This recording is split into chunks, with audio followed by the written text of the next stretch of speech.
Today's video is going to be a little different. I want to share with you about an experience I had recently, and I hope that it will be useful to you. A couple of weeks ago, I was on LinkedIn searching for a new job. And then I came across this role that was posted by TikTok, Talent Acquisition Specialist. I wasn't too sure if I wanted to join a China-based company due to several factors. One, cultural differences, as I'm currently working in a local company. And two, stability of operations, as they had just set up their office in Singapore. Despite these factors, I also knew that I wanted to 1. Work in a regional role, 2. Do tech recruitment, and 3. To find a job in the internet industry.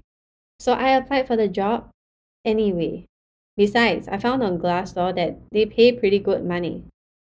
About a week later, I received a WhatsApp message from their recruitment coordinator in China.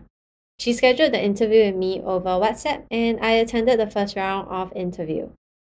The interviewer was a talent acquisition lead based in Singapore.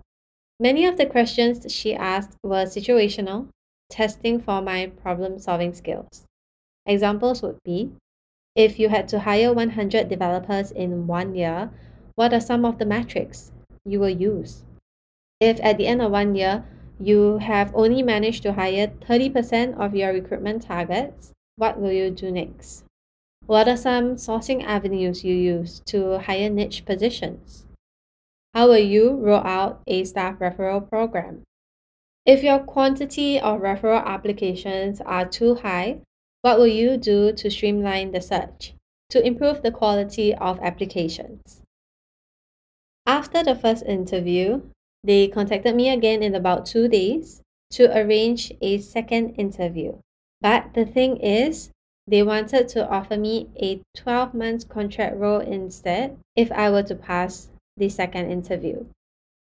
Usually when companies do this, the likely explanation is that they did not find my experience good enough for their permanent recruiter role, and they have some doubts about hiring me for that position.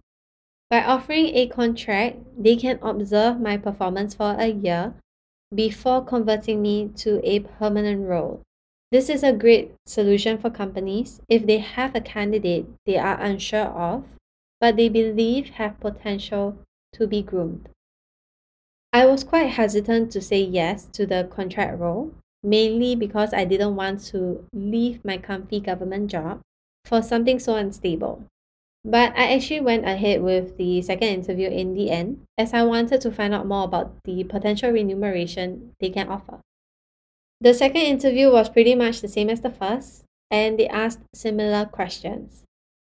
A couple of days later, I received another message from their recruitment coordinator in China, saying they wanted to offer me. I waited 2 days for them to get back to me, and then to my nightmare, they wanted to arrange me for a third interview with another one of their talent acquisition leads. They told me the reason is that they have an overwhelming number of candidates for this role and will need one more round of interview to decide. At the end, all 3 interviews I attended had lasted around 50 minutes each. They were really thorough in their questioning. 1 week later, I received a phone call from their partner recruitment agency offering me the role. It was a 1-year contract with plans to convert me full-time at the end of it. The salary, it was a 20% increment from what I was currently getting. I quickly jotted down the pros and cons of taking up the role.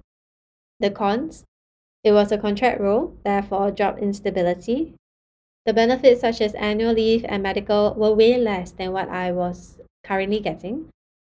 I knew that this role would be a lot harder and more hectic as the company was expanding really quickly in Singapore. But what eventually led me to accept the job and leave my permanent position would be 1. My boss at TikTok. She was patient and kind throughout the process when I voiced out my concerns regarding it being a contract role, and I'm pretty confident that I would have a lot to learn from her. Number 2, It's an amazing opportunity for me to step into the internet industry. Many of the FANG companies I applied to previously were not open to my background, as I did not have the experience they wanted. And three, of course, the high salary increment. It was a really hard decision for me, but eventually I decided that the pros did outweigh the cons, and I knew that it was a step closer to achieving my career goals. Changing jobs is never an easy decision to make. Lay down your pros and cons like I did and focus on your personal goals for your career. As cliche as it sounds, ask yourself, where do you see yourself in 5 or 10 years' time?